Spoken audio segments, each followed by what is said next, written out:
Hello and welcome to the podcast. If this is your first time listening, welcome back for regular listeners.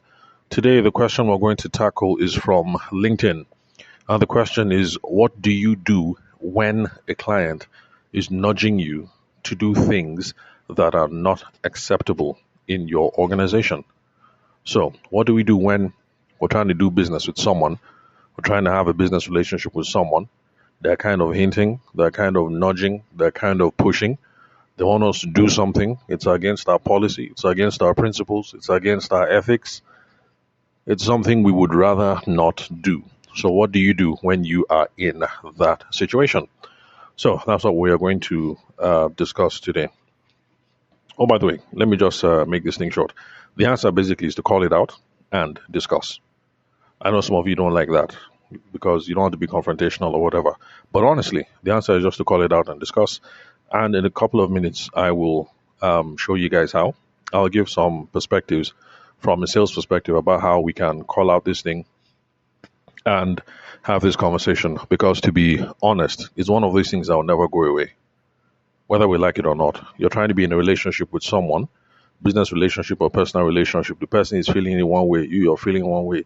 But Sha, you are not saying anything. She won't open her mouth. You won't open your mouth. You think everything will be okay. One day things will just flare up and then, you should begin to shout. Or maybe you're the one that will now be provoking. You're going to provoke anyhow. So whether we like it or not, unfortunately, we have to be big boys and big girls. We have to call it out. We have to discuss and we're going to figure out how we can do that. My name is Tavershima Ayede. I'm the host of the podcast. Just in case in case you'd love to connect with me, so you can find me over on LinkedIn, so I can get your questions there. Then you can also connect with me by calling, send me a text message or a WhatsApp message on 080-6466-2140. So if you have questions, if you have comments, if you have queries, or you want to suggest a collaboration, then please reach out. Oh, by the way, need to mention that I am not Yoruba. Now, my surname sounds Yoruba. Well, at least it's spelled like, a Yoruba name, Ayede, but it's not Ayede. And that's because, some of you call and then you start speaking language immediately. Yes, I use some few Yoruba words here and there. And it's just because from about 13, I spent some time in Lagos from 13 till about, let's say, like 19, 18, and then moved to Ile-Ife. So I've been around those places. I know one or two words. I do not speak the language. So, I understand that, on the podcast, we keep it nice, we keep it casual. You guys feel like you know me. So you just call me and start speaking Yoruba immediately. Like, slow down. I'm not Yoruba. I'm actually Tiv. My name is Tavershima. Maybe I say it too quick. And some of you think my name is Taveshino or something. Because I remember when I was in OAU, there's actually this guy, Awoyokun. What's his name? Tunde Awoyokun in medicine. We were both Jamites together. And then he started calling me Taveshino Ayinde. Tavershima Ayede. So that was like my Yoruba name. And there was this other guy, Chike, Laughing Gas. Then he used to call me Tavershima. As for Igbo people, Chima now. He's always calling me a Tavershima. I can't remember what the surname was. So, but yeah, those of you who call and, you begin to flow in Yoruba, like, relax. I'm not Yoruba. So I say, let me just say it because somebody actually called me a couple of moments ago and that's how the thing was. You just called and then start entering Yoruba. I don't speak Yoruba, unfortunately. I don't speak Igbo either. All right. Now, what do you do when a client is nudging you to do things that are not acceptable in your organization, not acceptable with your principles, not acceptable with your business? Now, all you have to do is you just have to call it out and discuss. Because when you have pent up emotions, it leads to frustration and in business, and it is very, very bad. The reason why it is bad is, now let's forget mental health. The reason why it's bad is because the thing messes with your money. You cannot be making money, you cannot be entering into good business relationships if there are some things that are, they are not facilitating smooth communication. So if you are not communicating well, if you are not vibing, You know how I say that for complex sales, you need to close business deals one step at a time. If we're not working in lockstep, then it is messing with our money. So it's bad for business growth. And that's why we have to call it out and discuss. Because if this thing will not work, we need to break up now that none of us is heavily invested. Hmm? So personal relationships, business relationships, all joined. It's all the same. So you're with this babe, you're with this guy, and you maybe kind of like each other. You think he's kind of cute. You think she's kind of sexy. She kind of fine, and maybe, but then maybe she is a Muslima and she says, she will never marry a Christian, and for you, you think that Christ is the way, the truth, and the life, or maybe you're a club boy, for instance, and then you want the Muslima chick to now come over on weekends or something. Whatever the issue is, like there's some tension. You want to enter into a relationship with somebody, but somebody is nudging you to do something that is not acceptable. Call it out and discuss. This thing will only get worse in personal relationship. Now, the same thing in business. If you think you want to do business with this person, the person is asking you to do one or two things, and in your mind you're thinking, clearly this thing is unethical now. This thing is criminal, but you keep quiet. What do you think? Do you think after 3 months of being in business, 6 months, 1 month, 1 year, 2 years, 3 years, you think it will get any easier? It will get harder. And you run the chance that you start compromising your principles. So you won't even like yourself. So call it out early and discuss. If this is going to be a deal breaker, let us end it now. So you're a Muslima chick, you're liking a club boy, he's saying come over. You need to discuss this thing early. That when you say come over, is this what you mean? Yeah, this is what you mean. I'm sorry, it's against my religion. Then end it. So, the same thing in business. Now, these kinds of problems, frustrations or whatever, how do I put it? Okay, all kinds of business problems happen because we have unmet expectations. That means I'm expecting something. There's something I want. There's something you want, but you're not getting your own share. Me, I'm not getting my own share. This problem. Then undisclosed expectations. There's something I want, but I didn't open my full mouth to tell you that, look, in this business relationship, this is what I want. Causes problem. Then, okay, how I put it? Anyway, unmet expectations, undisclosed expectations, unrevealed expectations. There's something in my mind, I'm not saying it, or there's something in your mind, you're not saying it. Not good for business at all. So, because of that, that is the reason why those of us who are sales professionals, and this is why sales training is good for every business person, because those of us who are sales professionals, we have to become very good at setting expectations in sales.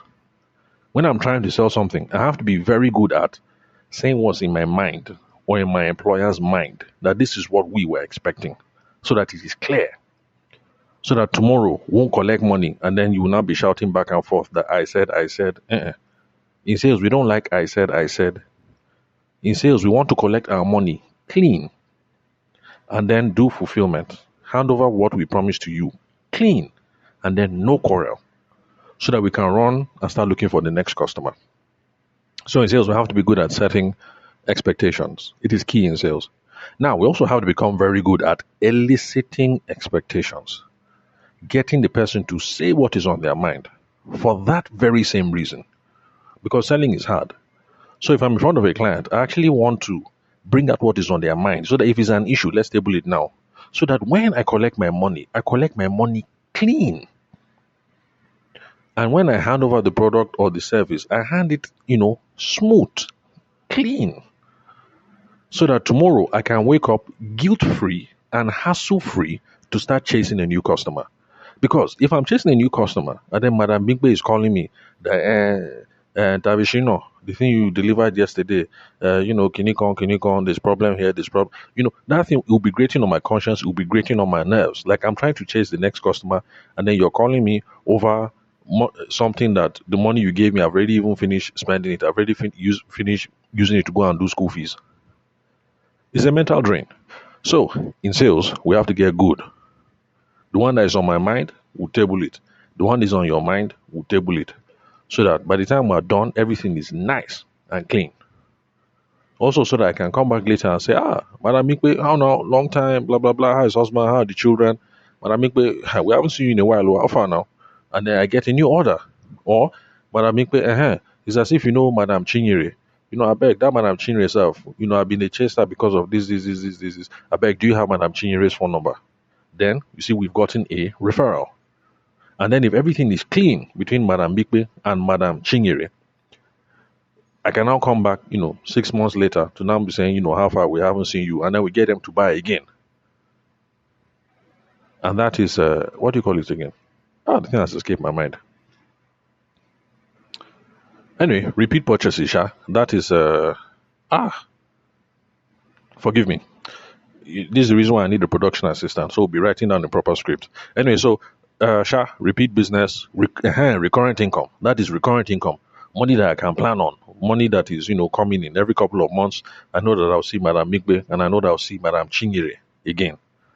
So recurrent income, or like our tech brothers and sisters like to say, maximizing customer lifetime value. There's not just enough that I collect money from Madam Mikbe today and Madam Chinyere today, but over the course of the lifetime, the business lifetime that will be together, how much money can I get from them? So if I collect 1.5 from Madam Chinyere, 1.5 from Madam Mikbe is good. But that 3 million is not enough. If I can be collecting that 3M from them, every year, it's good. At least I'll wake up next year and I'll know that, okay, 3 million came from them last year. 3 million will come from them this year. So you have to become masterful at saying the one that is in your mind and pulling out the one that is in their mind. Now, you see, this is the reason why I keep saying over on the podcast that sales is a conversation and that we should keep it conversational. If we are forming formal, you think Madam Mikbe will come out to say what's on her mind? We need people to speak freely, so keep it conversational. We are in sales. We're trying to close the deal. Now, when we have closed the deal, there's a time to be official. So when you're drawing up the land document, drawing up the warranty paper, you can lapse back into formal language. But for the purpose of sales, please, let's keep it conversational. I'm not saying speak pidgin, and I'm not saying be unprofessional. I'm just saying be relatable, let people be able to talk to you, and then talk to people like a reasonable somebody, so that if there's something on their chest, they will come out and say it. And then if you have issue, you'll be able to say your own, so that if there's a problem, we'll end it now. So that if Madam Minkpe sees me outside, she will still respect me, I will still respect her, and all is well. In fact, she might not buy from me, but she might even refer me to somebody else because she will say, you see that guy, you see that Tavershima, that he's a correct guy. Because I showed some character. Now, setting expectations just means we're trying to establish a few things. We're trying to establish this is who I am. We're trying to establish this is who you are. We're trying to establish, Madam Minkbe, that I'm talking to you. This is what your problem is. We're trying to arrive at it. Then we're also trying to figure out this out. That Madam Mikbe, this is how my solution can help you.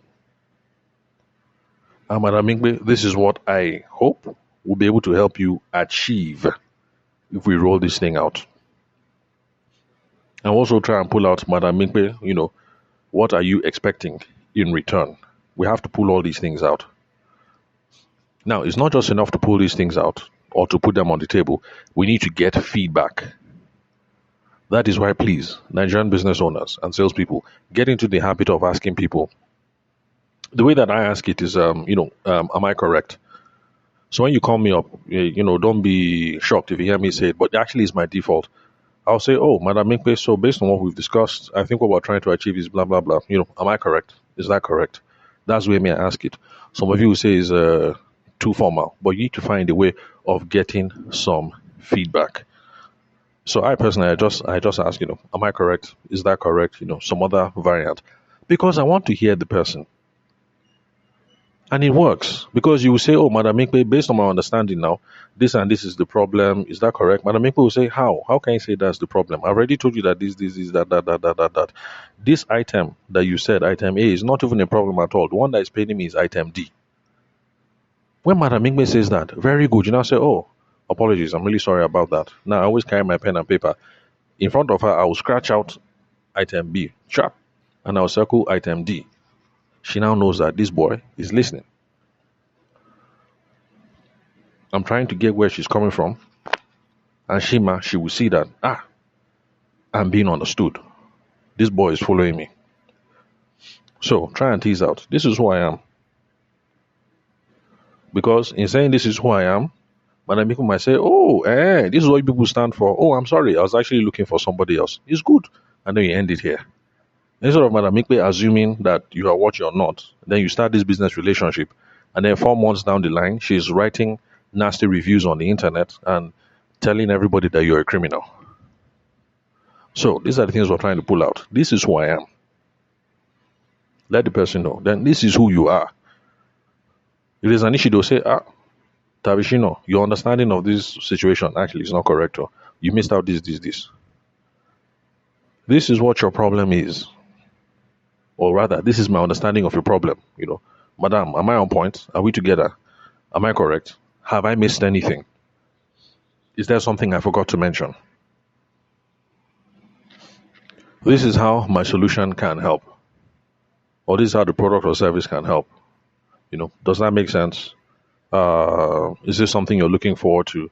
Do you think this is practical? Do you think this is workable? Do you think this is feasible? I'm trying to get feedback. I'm trying to get her to say what's on her mind. Will it help you to achieve this, solve this problem? You see, like, I'm trying to pull everything out. Everything out. So salespeople, business owners, get into that habit. All these silent things will not help you. In fact, 2 episodes ago, I told you people how I was talking to a bride back as a wedding photographer. She was saying she feels my flow. She feels my flow. But me, I'm the professional. I knew that even though she was telling me with mouth that she's feeling my flow, based on the concepts we were discussing for wedding photography, I knew that she actually prefers something else. See, you are the professional here. You're the one who knows what's up. You're the one who knows what will work and what will not work. So don't be shy. Don't be afraid. We should be telling our clients. We should tell our customers that, look, based on my, this is what you've told me, but based on my own professional opinion, blah blah blah. Say it. So that's what I was feeling. That, look, even though this babe is saying she feels my style, die. By the time we shoot this wedding, there'll be quarrel. But the thing is, your boy was broke. I was broke as hell, and this wedding was in Kaduna, was in KD. So I would have added transport. I would have added hotel. Add hotel money, but then sleep in the car. You know all these games we play. Book. Book. 150K for a hotel room, but then drive to the hotel. If you sleep in the car park, who will harass you? That's it. You say 150K already, and then all these small games. So I was broke, and I took this thing, and lo and behold, the quarrel that started did not have part two. A quarrel with her, quarrel with the groom, remaining small, quarrel would have even entered the parents because I was broke and afraid. If you're feeling like there's something nagging, please, in your mind, call this thing out for your own peace of mind. This thing is not good for business growth. It's not. Now, how do we call it out? Since I spent 20 minutes telling you call it out, call it out. Very simple. I've been talking to you guys about feedback. As you are establishing all the important things in this business relationship, as we're establishing all the key things, we should be asking for feedback. So it's, Madam Minkwe, it was my understanding that when we're talking about XYZ and ABC, this was my own understanding. Is that correct? You're trying to restate what it is that you have heard or your own understanding. Should I either say it is correct or was not correct? Now remember, they want you to do something because the question was that the client is nudging you. Nudging is when you stylishly, small, you're using your elbow just to be shifting somebody, small. It's not a push. A push is very clear. I'm pushing you in this direction. A nudge is I'm using style to just, move you small. You understand? A nudge is not too obvious. All I'm saying is let us stop keeping this thing under the cover. Let us bring it out. Like back to the example of the Muslima who is dating the club boy. When the boy says, would you like to come over? That's a nudge. Bring it out. You say, okay. Come over, Abby. When you say come over, what do you mean? We'll now bring it out. Let this one not be a nudge again. Let this thing be obvious what we're talking about. So Madam Minkwe was my understanding that blah blah blah blah blah. Is that correct? You hear what she has to say. Then you now state your own understanding that okay, madam, I'm getting the impression that you actually want us to do ABC. Is that correct? You're trying to clarify. And remember, keep it polite. Remember the feedback. Is that correct? You now hear what it is that she has to say. Because sometimes you think people are nudging you to do something unethical, but really they're not. Sometimes it's all in your head. But it's good to bring it, let's discuss it, let's put it on the table. If it is not in my head, I want to know. So that this thing will not cause a problem. In the previous podcast episode, I spoke about how one of my clients was with a troublesome person, and when she said she's not paying, he was happy. He didn't even chase her again. So, it's like that. If this is one of those problematic issues, let's get it out on the table. If it's going to be quarrel, and you say, I'm glad. Let me go and look for somebody else. So, Madam Minkwe, I'm getting the impression that you want us to do blah, blah, blah. Is that correct? You hear what it is that you are, what it is that she actually has in mind. Then, there's also one key question you have to ask, and this is the benefit of my legal training, because I'm a former lawyer turned business consultant. Now, in law, you learn quickly that there is a difference between people's positions and people's interests. Let me let that sink in. All right, let me say it one more time. In law, as a baby lawyer, as a new lawyer, you will learn that there's a difference between people's interests and their positions. Somebody's position is the stand, their stand on the matter that, look, I'm not moving from this thing. This is what I say it is. Then the person's interest is the goal that they are trying to achieve. Now, I learned this the hard way. When I was a baby lawyer in Kano, my Oga sent me to represent one matter. So by the time I entered the court now and I opened the file, I said, this is a straightforward something now. How can this thing be in court for months? So I called the other lawyer. I said, bro, what's up now? I said, look, this thing, as I'm looking at this, is a very straightforward something. I'll be how you see him. The guy said, I now that he thinks it's a very straightforward something because both of us were juniors. And so what we agreed to do was we approached the court to say that between two of us, we think that this thing can be settled, and these are the terms of the settlement. That the client will vacate the premises by so and so, and I can't remember whether I proposed that we'll take some money. And I can't remember, but amicable. So when we stood up now and we said like that, the judge was very happy. Was very, very happy. He said, good, that he has been waiting to hear this kind of thing. So he told us that we'll take a date and then we'll come back and then we'll now, put everything down on paper and then, settle it. And so I left. And I shake the other guy's hand like, bro, nice doing business with you. So we'll see now. And then I left. And I thought I've done well. Oh boy. Hey, when I go back to my office. When I got back to my office, my Oga washed me down. Seriously. The guy began to shout. The guy vexed. Seriously, like, who gave you authority to some blah blah? The guy really, hey, serious shouting. Anyway, the long and short of the story is this. It's even a good thing that I started talking Yoruba at the beginning of this podcast. Now, our clients and the other clients, the Yoruba people, and they are based in Kano. And Yoruba people have this tradition of Egbon and Aburo. Egbon is the older person, the big person. Then Aburo is the smaller person. And you know that Yoruba people, they don't joke with this Egbon something. Senior is senior. They carry this seniority thing on their head. A lot. So, the person that we were representing was the Egbon, was, the big person within the community, well known. And then the other person on the other side, the troublemaker, was the Aburo, is the smaller person. It was a land and property something. So, what was paining my client was the level of disrespect. I thought our client would be happy that I get the troublemaker off the land. Because what I tried to negotiate was that, within a month, they will leave the land and all whatnot. I was thinking that my client is looking at this thing from a business person perspective, like this miscreant, let me get him off my land. Let me now do what I want with my land. I did not know that his position and the interest were different. His interest was that who is this miscreant? This young boy. You do not respect your senior. He wanted to use the legal process to rubbish this guy. That was the interest.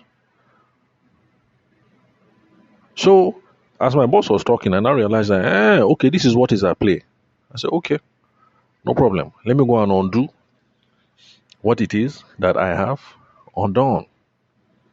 So, both of them, Aburo, older person, and Aburo, younger person, and Egbon, older person, were quite happy being in court in perpetuity. Because the younger person will stand his ground, like, you're older than me, but you will not ride me. I will stand my ground, like who you be. You are not my father. And then the other person too was quite happy being in court because as far as he's concerned, will you shut up? You're a dirty rat, you're a church rat. Like who are you? When you came to Kano, who are you? Am I not the one that made you? So their position in court and then the interest that they were representing were two separate things entirely. So I learned that very, very early. And it's something I've carried into legal practice. Business consulting. Sometimes people's position, the thing that they are saying, and then the interests, what they are trying to achieve, sometimes are not the same thing.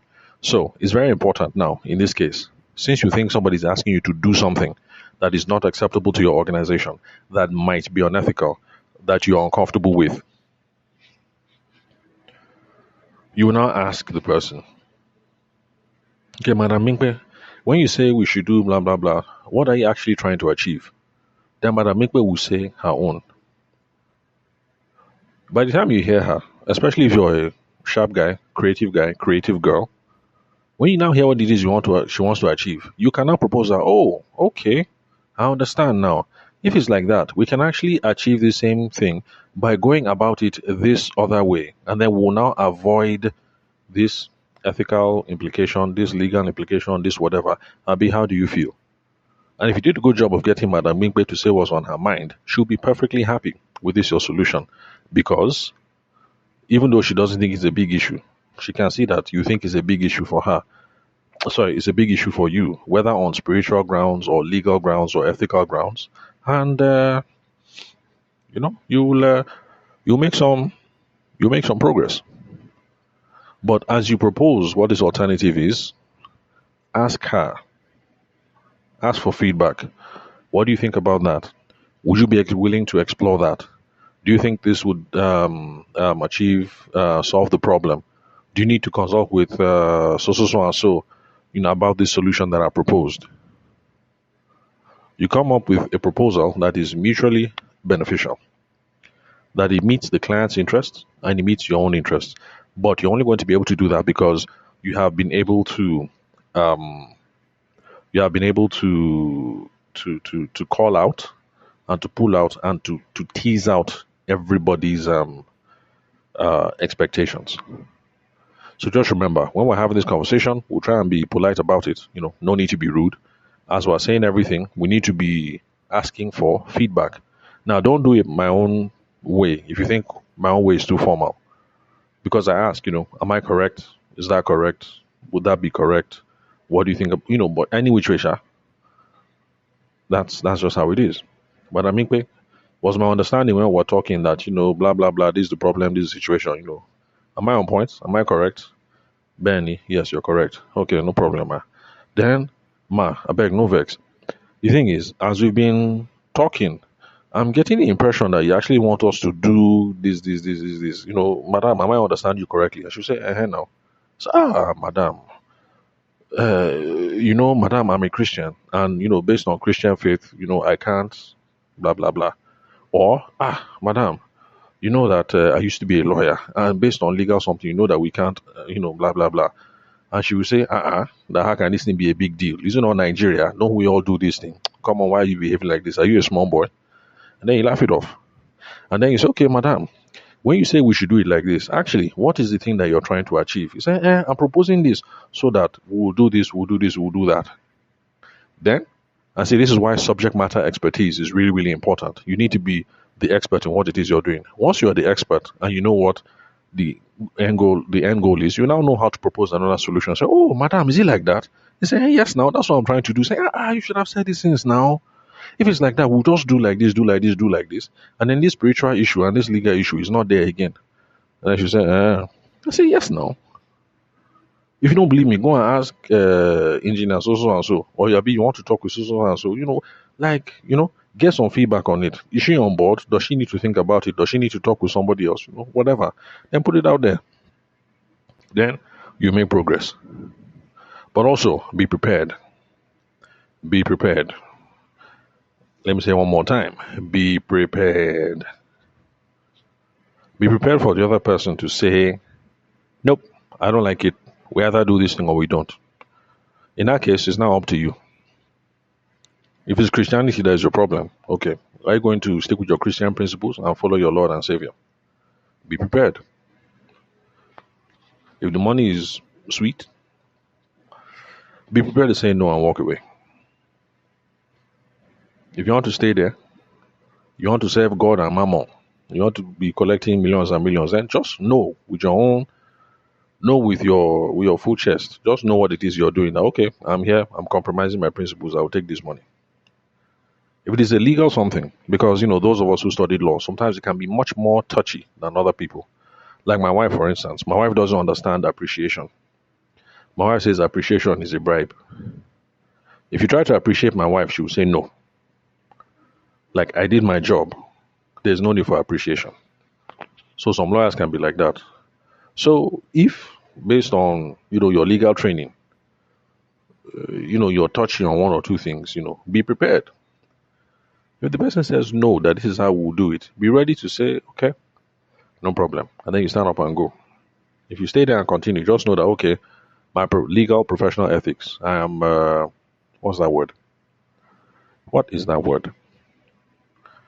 Just know, Sha, that you are abandoning your legal professional ethics. So this is what you do when someone is trying to nudge you to do things that are not acceptable in your organization. In fact, whether it is acceptable or is not acceptable, when it comes to sales, this is something I tell salespeople all the time. And let me say it out here.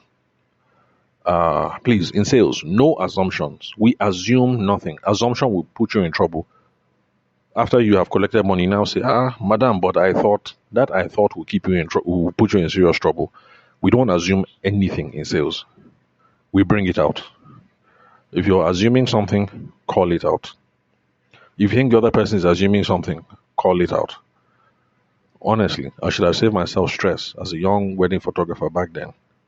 I should have saved myself stress on that fateful occasion. I should have told her, look, madam, you've been saying you feel me, you like it, and this and that, but madam, to be honest, based on the things we're saying, I'm feeling as if this is the kind of photography you need. This is what you like. These are the kind of portrait ideas and all whatnot that you like. So, what do you think? Exactly what you're looking for. I should have said it honestly, because she might have said, yes, this is what I want. Yes, exactly.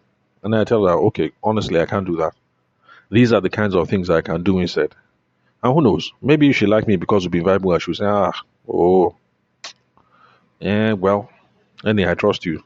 If you say you can't do this, but this is what you can do, okay, it's no problem. Let's be going. That would have been a much better deal. Now, for me to have stayed there, assuming something is pricking my conscience, but then just because I wanted some small coins, I ended up quarreling with her. I quarreled with her husband, remaining small. Our parents would have now put mouth in the matter. Me personally, sometimes I don't think it's worth it. And I don't know. I've not been faced with a situation where maybe 400 million is on the line, and then they want me to compromise on something here and there. I've not been on that situation yet, but let me say it now. As a small boy, let me say it now that I do the right thing. When the time comes and I'm in front of 500 million, I'll let you know how it goes, whether I compromise or I don't compromise. But you know how these things can be. Anyway, so that's it. Thanks for listening. I'll catch you all some other time. Remember, if you have questions, you have comments, you have queries, you can call, send me a text message or a WhatsApp message on 080-6466-2140. So thank you very much for your time and attention. I'll catch you all some other time. And please remember, I'm not Yoruba.